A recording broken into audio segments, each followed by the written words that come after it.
Hello and welcome to another edition of Freedom Roundup. My name is Kress. Thanks for stopping by. I will be the only voice you hear today. I am going to talk about what is happening with the electors and possibly what could be happening in the next couple of days when Congress starts back up to accept or deny the electors' votes. All that coming right up on Freedom Roundup.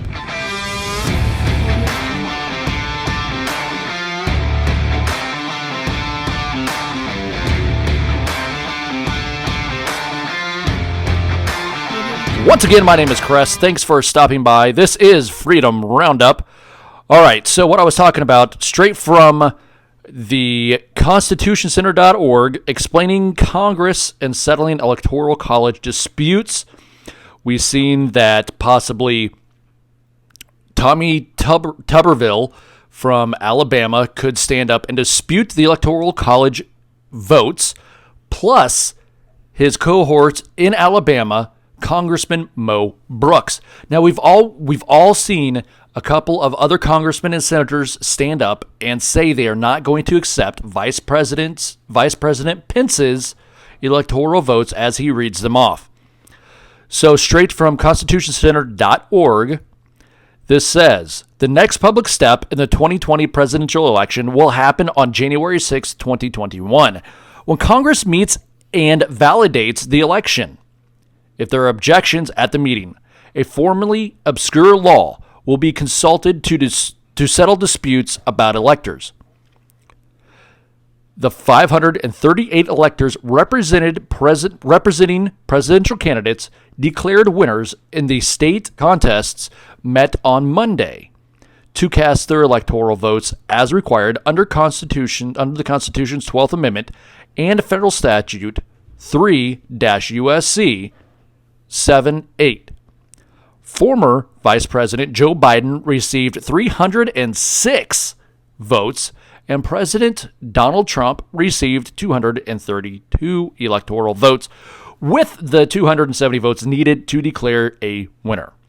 Federal law requires the states to deliver certified electoral college results to the vice president, serving as president of the Senate, and other parties by December 23rd.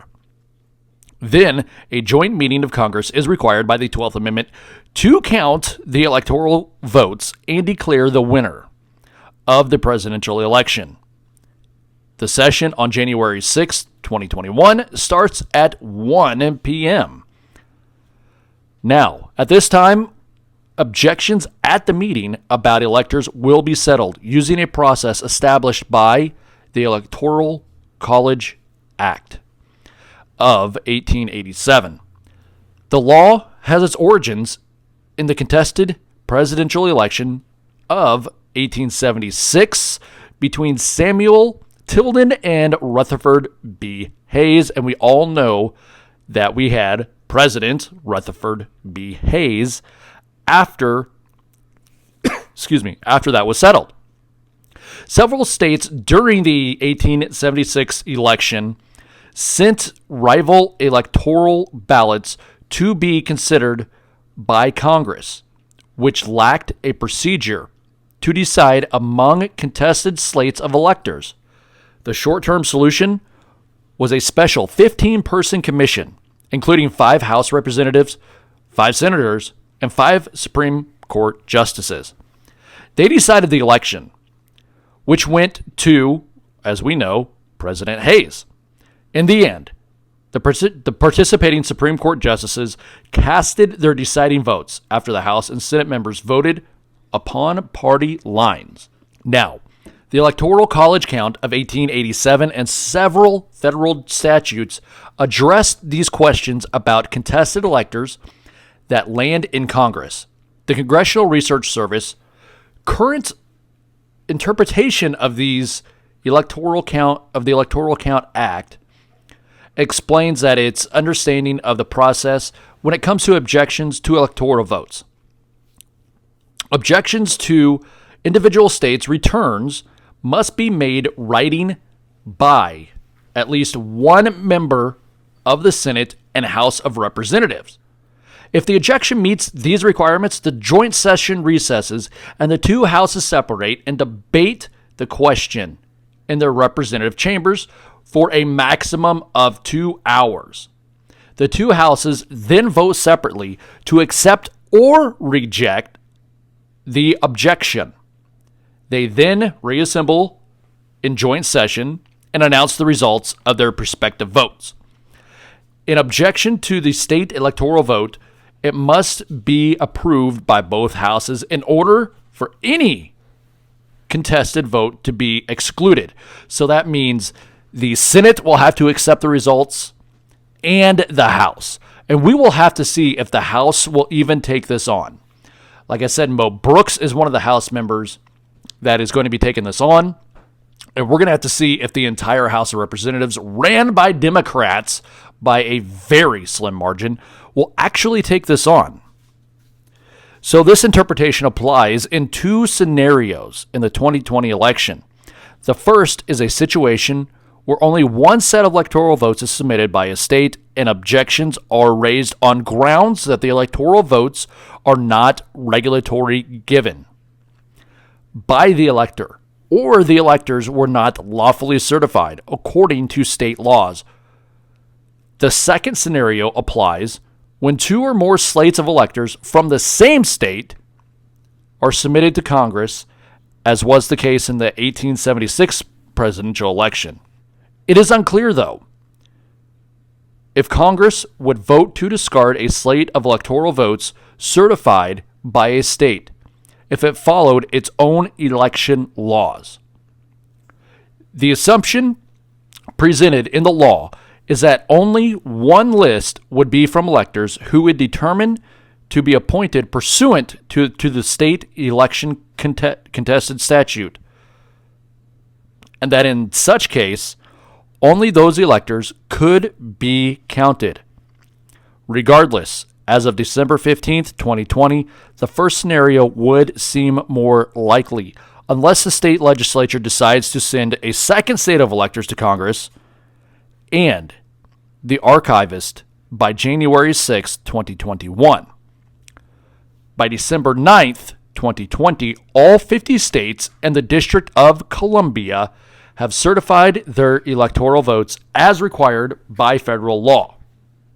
Still, questions will remain about the Electoral Count Act as a viable long-term solution to the problems it purports to resolve. So election scholar Edward Foley wrote in a Washington Post op-ed in early December about the Act's language issues. He says, "I have spent much of my academic career trying to pursue its meaning, and I still find it impenetrable, or at the very least in detriment." He added, various problems Foley pointed out to include unclear votes of state governors and other state officials as, quote, certifiers, and what role the vice president can play in the process. Under the federal statute, the vice president's role is to preserve order at the joint meeting. This authority may be interpreted as encompassing the authority to decide questions of order, but the statute is not explicit on this point. In past meetings, the vice president has ruled on questions about how the session should be conducted in compliance with federal statutes, which limit and monitors and almost all debate at the joint session. The vice president is also allowed to call for objections when the electoral votes are announced and to the state the results of those objections after the House and Senate meet separately to consider them. Back in 2010, a law review article, Steven Siegel looked at the electoral count of 1887's history and its intent. After a lengthy analysis, Siegel found that the act, he said, quote, a coherent enactment, unquote, qualifying that its coherence does not mean that its complete response to the problem of Congress's electoral vote counts. One problem, he said, was determining the majority of electoral votes needed to pick a winner. If some votes were discarded by Congress from the election, and currently the 270 electoral votes will be needed to win the presidential election, this will actually present an open issue if 270 vote threshold should be lowered if fewer electoral votes are counted. So now I want to hear what you guys are thinking. Email us at fundingtheheartland.com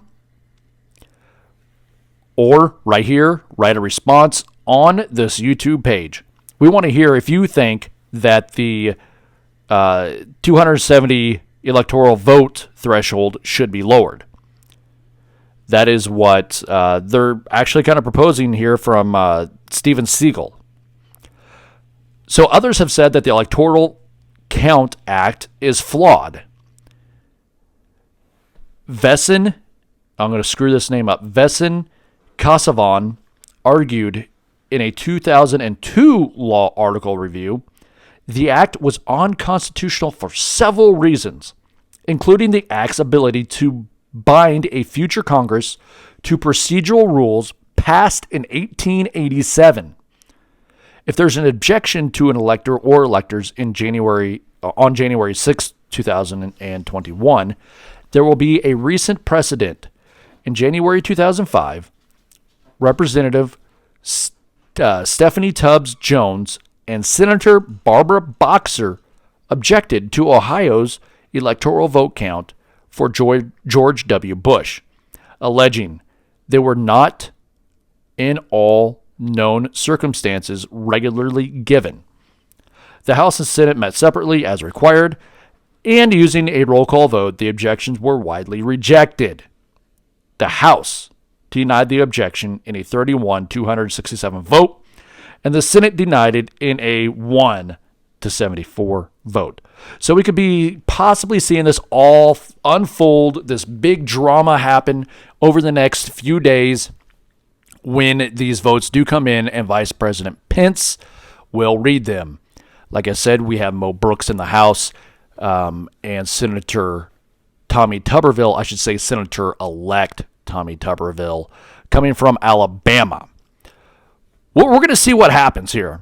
I'm not too sure. I want your guys' thoughts. Like I said, comment below or email us at fundingtheheartland.com. A lot going on, guys. Stay put. Stay there. We will be releasing information as it comes in. And if I don't see you before Christmas or here before Christmas, Merry Christmas to you and your family. We'll see you guys. This has been Freedom Roundup. Brought to you by the Jackson County Republican Party. Contribute at jacomo.gop. That's JACOMO.GOP. And promotional considerations given by Heartland Funding Incorporated, helping promote traditional values and candidates. Contribute at fundingtheheartland.com.